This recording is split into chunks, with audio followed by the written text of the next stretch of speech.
What's good, ladies and gents? Welcome back to MKO Pugilism, aka MKO Boxing, where we talk all things boxing. Like and subscribe on YouTube, and of course, follow on TikTok, all that good stuff. So let's talk about it. So last night slash this morning, we had the Gervonta Tank Davis defending his title against Lamont Roach. Lamont Roach was coming up from junior lightweight division, as they call it in the States, to lightweight to challenge Gervonta Tank Davis. So he normally fights at 130 pounds. And in this one, he steps up to 135 pounds to try and win a second title at the new division of 135. And it was a good fight. It was entertaining to watch, but it's of course shrouded in lots of controversy. And one of the things to me that stuck out straight away was the commentary. The commentary on the sort of Amazon PBC side was, as you would expect, extremely biased towards Tank Davis. I mean, even when Tank Davis was making mistakes and taking shots, they'd say, "Oh yeah, Tank, he done that on purpose to, that's how he calculates the data. He takes shots and."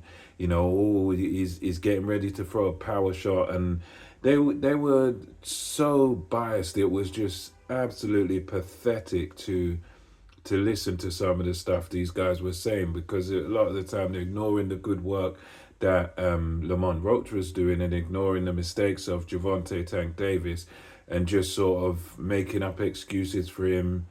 All that power's going to land.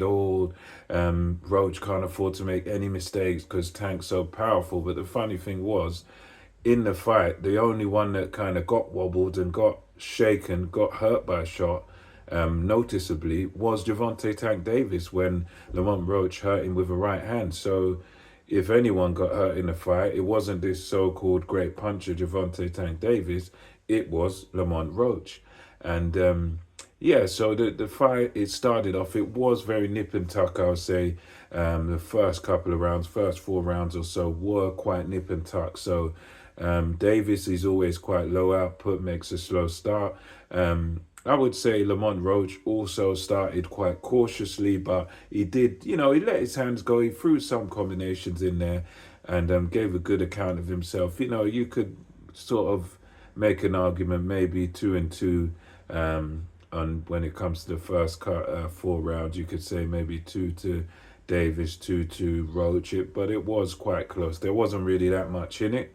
Lamont Roach slightly busier, but I wouldn't say, like noticeably more successful. But it was as the fight started to build from sort of the 5th round onwards, going into the mid rounds, that's where Lamont Roach came into his own, and he sort of began to be quite aggressive. He never really went on the back foot. He was always sort of front foot heavy, and he started to sort of put the pressure on Gervonta Davis. Davis was sort of moving around, posturing, feinting, but not really doing enough for me in, going from sort of round 5 onwards towards the championship rounds. Lamont Roach was sort of outworking Gervonta Davis, and he was the one sort of throwing more, landing more on the front foot. He was even, Davis is a pure counter puncher, likes to be on the back foot, likes to make the first move.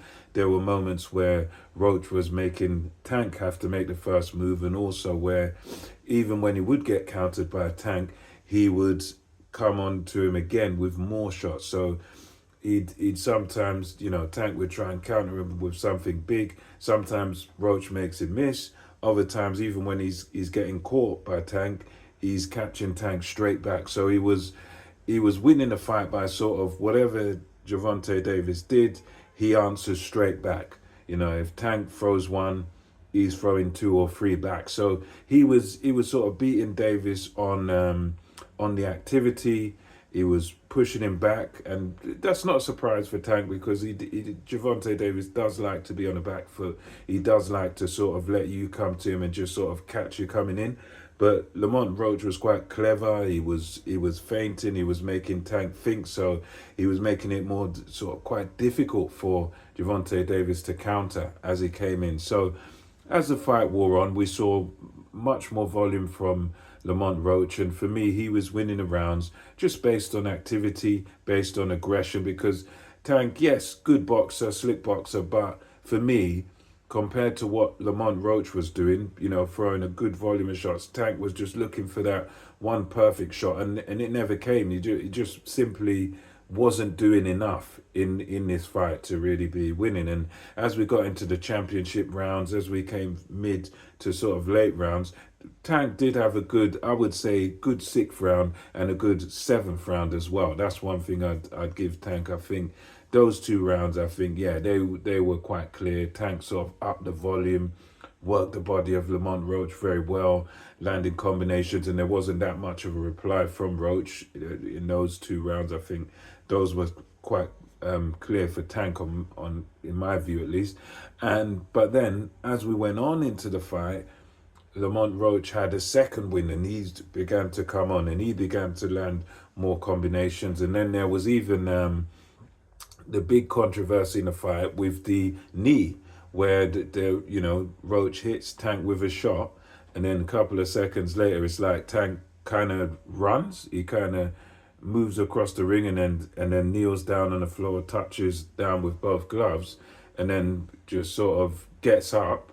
And then the referee sort of begins to make a count, and then Davis, I think Tank Davis sort of argues with him, and the referee goes to him, "What's going on? You took a knee. That looks like a knockdown to me. So I'm gonna count." And the referee ends up giving Tank a pass, allowing his corner to wipe up whatever it was off his head. And it turns out after the fight, it was there was grease in his eyes or something like that, and he couldn't see, so that's why it took that's why it took a knee. But to me, once again, that showed the major bias in this whole promotion.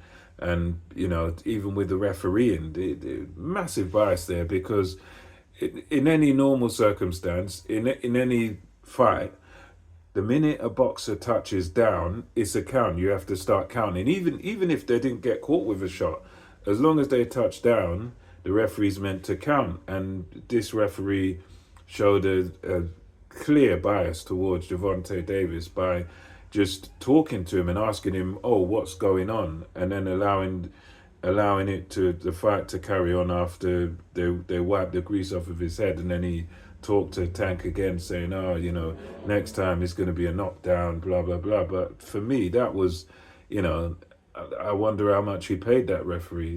That was ridiculous. So the referee ignores a clear knockdown. That should have been a 2-point round to Lamont Roach. Lets Tank have that time, get wiped off by the corner, and then lets the fight carry on. And for me, that was a that was just pure corruption. I think it could be a genuine mistake by the referee, but to me, that was just pure corruption, because irrespective of who the promoter is or who's paying for the fight, someone touches down, it's a knockdown.